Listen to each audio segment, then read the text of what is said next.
Şimdi bir dönem bu 28 Şubat falan filan hikayeleri olduğu dönemde İslami heyecanıyla maruf bir kardeşimiz dedi ki ben dedi gideceğim dedi. Bir Amerikalı buldu. Amerikalı Müslüman burada yaşıyor. Ben dedi Kanada'ya yerleşmek istiyorum. Amerikalı ona bir soru sordu. Niye gitmek istiyorsun dedi. Çocuklarım için gitmek istiyorum dedi. Yani özgür yaşasınlar. Dinlerini istedikleri gibi yaşasınlar. Amerikalı güldü ve dedi ki ben dedi çocuklarım için Türkiye'ye yerleştim. Bak en zor zamanda. Niye? Ezan sesleri, Müslümanlık, her şeye rağmen.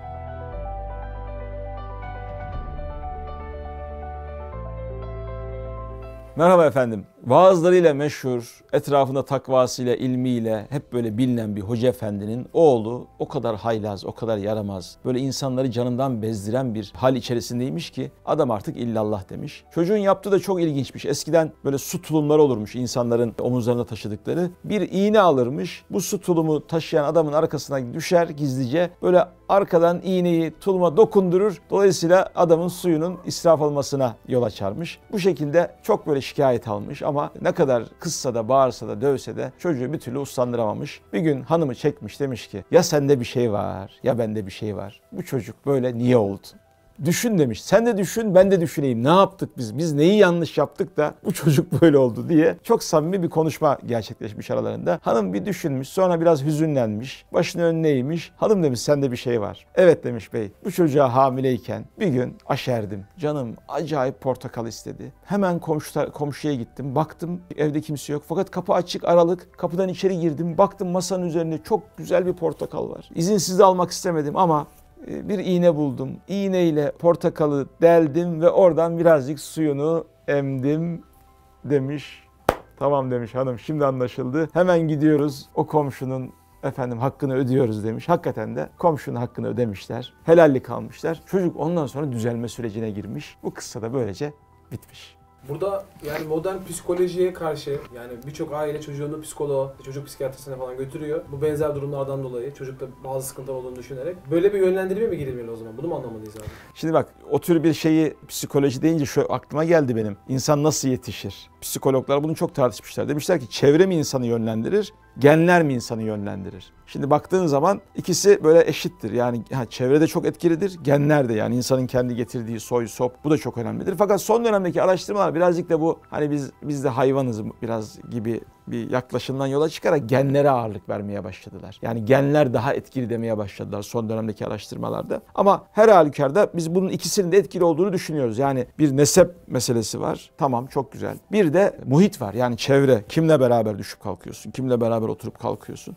Bu ikisi de birbirine yakın derecede etkilidir insan üzerinde. Yani bu kıssadaki espri aslında çocuğun oluşumunda 3 yaşına kadar ona bir terbiye vermek lazım. Hayır, bu anne babanın evlenmeden önceki halleriyle de çok yakından alakalı bir şey. Yani evlilik niyetine giren birisi aslında anne baba olmaya niyet ettiğinin çok iyi farkında olmalı. Dolayısıyla artık ahlakını, belki bu anlamda muamelatını düzelterek nasıl bir çocuk ortaya çıkacağını birazcık böyle dua ile karışık bir niyetle hesap etmeli. Diğer türlü hesap veremez.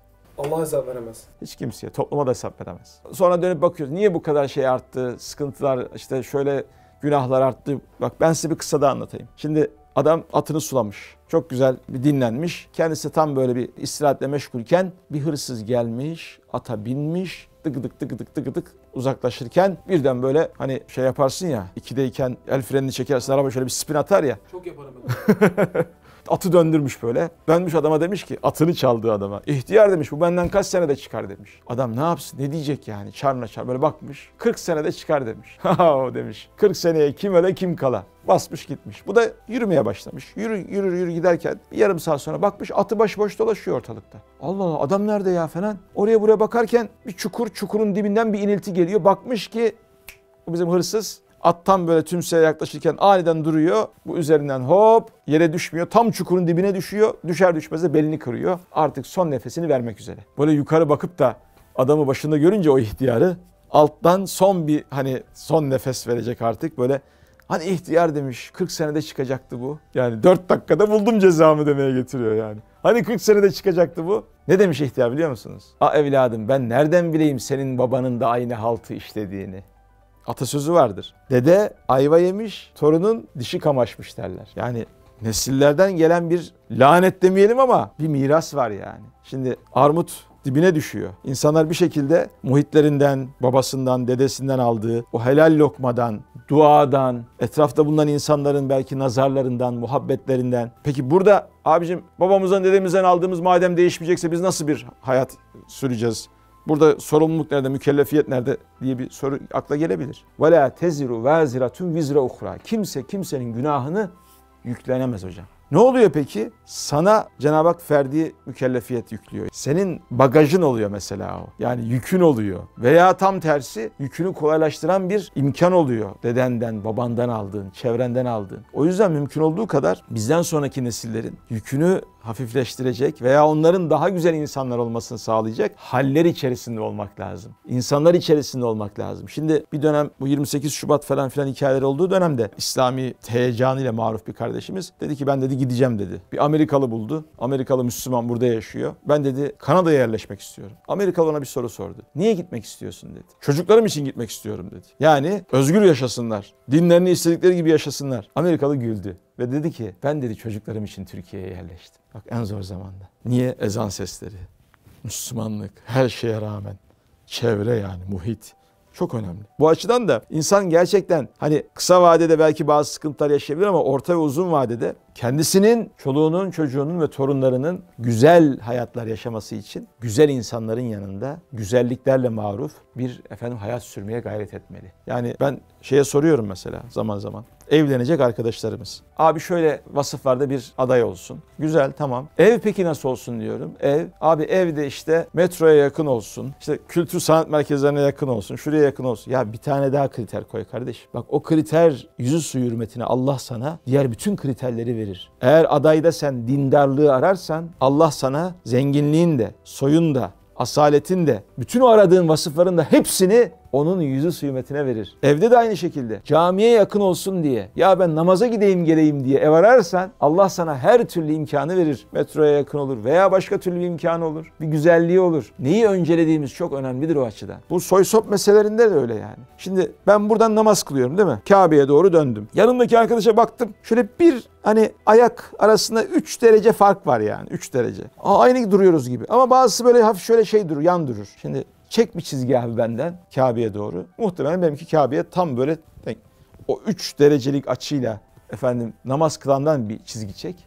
O Kudüs'ü bulur hocam. Veya daha doğuyu bulur. Neyse işte ya. Şunu söylemeye çalışıyorum. Baştan böyle ya ben Fatih'i tercih ettim. Evet ben de bebeği tercih ettim. Senin çocuğun o tercihin kurbanı olacak hocam. Fatih'te başka bir kötülük olur. Bebekte bir güzellik olur onu bilemem. Ama son tahlilde o tercihler bizim değil sadece nesillerimizi de etkileyecek önemli sonuçlar doğuruyor. Büyüklerimiz diyorlar ya kınama işte küçüklerine başına gelir. Yani bu o zaman bu şekilde bu perspektif. Kesinlikle. İnsan büyük lokma yiyecek, büyük konuşmayacak yani. Çünkü söz tohumdur. Yani hakikaten bu noktada da dehşet bir nizam var ya. İnsanın aklı hayali almıyor ya. Düşünsenize şimdi söylediğin söz tohum, baktığın nazar, dolaştığın insanlar, buluştukların, aralarındaki etkileşimler, senin baban, deden, senin torunların, aradaki ambiyans, ortam, nesiller arası ilişkiler. Yani dehşet bir algoritma var ve bu algoritma içerisinde de hep hak kazanıyor. Hep hak tecelli ediyor ve insanların işte bu tür kıssalar anlatmasına, bu tür hakikatler, sünnetullah dediğimiz işte bu böyledir, aman oğlum büyük konuşma gibi sözler üretmelerine yol açacak bir ahenk var yani. Müthiş bir şey ya. Dur, hayran ol ve secde et. Görüşmek üzere efendim.